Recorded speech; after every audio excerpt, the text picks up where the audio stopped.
नमस्कार दोस्तों, आपका स्वागत है टेक बाइट्स चैनल पर। इस वीडियो में जानने की कोशिश करते हैं कि कोलकाता हिस्टोरिकली इम्पोर्टेंट होने के बाद भी हर कंपनी ईस्ट इंडिया में अपना सेटअप भुवनेश्वर में क्यों खोलना चाहती है, कोलकाता में नहीं। क्यों कोलकाता, जो कभी भारत का राजधानी और फाइनेंशियल हब हुआ करता था, आज वो अपनी इम्पोर्टेंस खो रहा है। इन सारे सवालों का जवाब जानने के लिए आखिर तक इस वीडियो में बने रहिए।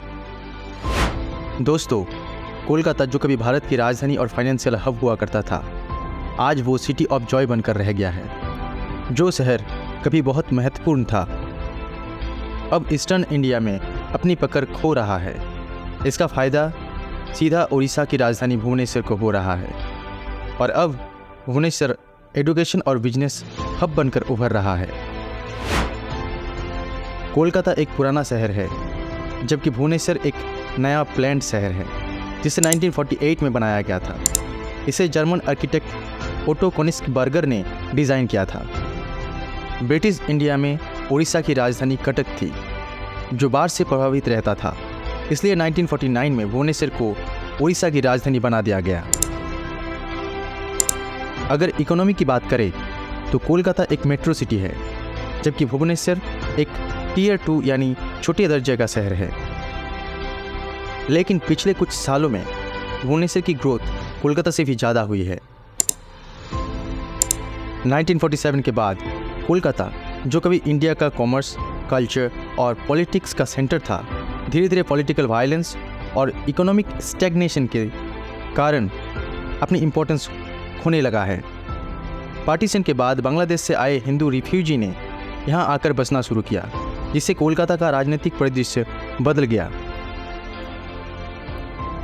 1960 से 1990 के बीच कई फैक्ट्री और कंपनियां कोलकाता में बंद हो गई, जिससे हाई इनकम इनइक्वालिटी और बेरोजगारी की समस्या बढ़ने लगी। इन समस्याओं और पॉलिटिकल वायलेंस के कारण 1970s में सिंघानिया ग्रुप ने कोलकाता छोड़ दिया। इसके बाद बिरला, ITI इंडिया, बाटा, फिलिप्स और JSW स्टील जैसी कंपनियों ने भी कोलकाता छोड़ दिया। इसी दौरान हिंदुस्तान मोटर्स और डनलप इंडिया की जो दो बड़ी फैक्ट्रियां थी, वो भी बंद हो गई।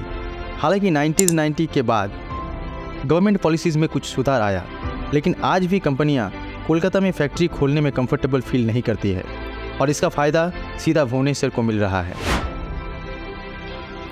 2014 में वर्ल्ड बैंक ने भुवनेश्वर को बिजनेस करने के लिए इंडिया का बेस्ट प्लेस घोषित किया था।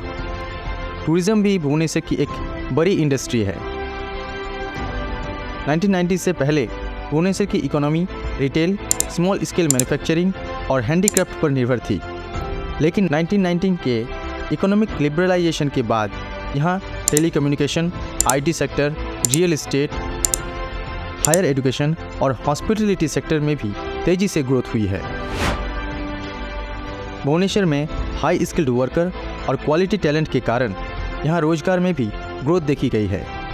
भुवनेश्वर का industrial sector paper, steel, automobile, pharma और इलेक्ट्रॉनिक्स पर निर्भर करता है। यहाँ Bharat biotics, Britannia industries, SMS group और जॉकी इंटरनेशनल जैसी कंपनियाँ की मैन्युफैक्चरिंग प्लांट भी मौजूद हैं। हाल के समय में भुवनेश्वर ईस्टर्न इंडिया का एक उभरता हुआ IT हब बनता जा रहा है, जो कोलकाता बन सकता था। गवर्नमेंट ने यहाँ इन्फो सिटी और इन्फो वैली जैसे IT पार्क बनाए हैं, जिनमें से इन्फो सिटी को 5 स्टार IT पार्क का सम्मान मिला है। इन्फोसिस और टेक महिंद्रा जैसी कंपनी 1996 से मौजूद है। इसके अलावा Tata consultancy service, Wipro, IBM, Genpact, Reliance communication, Bharti Airtel, DLF, Capgemini और डिलॉयट जैसे कंपनियां भी यहां पर मौजूद है। पॉस्को इंडिया का हेडक्वार्टर भी भुवनेश्वर में ही मौजूद है। भुवनेश्वर का लिटरेसी रेट 93.1 है, जो इंडिया के इंटरनेशनल एवरेज से काफ़ी ज़्यादा है। यहाँ IIT, एम्स, नाइजर और NIFT जैसे प्रमुख संस्थान भी मौजूद हैं। भुवनेश्वर का Biju Patnaik international airport eastern India का एक बहुत ही इम्पोर्टेंट एयरपोर्ट है। स्पोर्ट्स की बात करें तो यहाँ का कलिंग स्टेडियम एक इंटरनेशनल स्पोर्ट्स कॉम्प्लेक्स है, जिसमें 2018 में हॉकी वर्ल्ड कप भी हुआ था। उड़ीसा हॉकी के जरिए इंडिया के टूरिज़्म को भी बढ़ावा दे रहा है, जिसके लिए हमें वहाँ के चीफ मिनिस्टर नवीन पटनायक और उनकी गवर्नमेंट को शुक्रिया अदा करना चाहिए। दोस्तों, एक startup ecosystem, advance infrastructure, reliable power supply और अदर स्टेट के साथ अच्छे कम्युनिकेशन नेटवर्क के कारण आज भुवनेश्वर ने ईस्टर्न इंडिया में अपना दबदबा दिखाया है। ओडिशा, जिसे पहले एक गरीब राज्य के रूप में देखा जाता था, अब इंडिया के लिए एक ग्लोबल इन्वेस्टमेंट अपॉर्चुनिटी बन चुका है। उम्मीद है आपको आज का वीडियो पसंद आया होगा।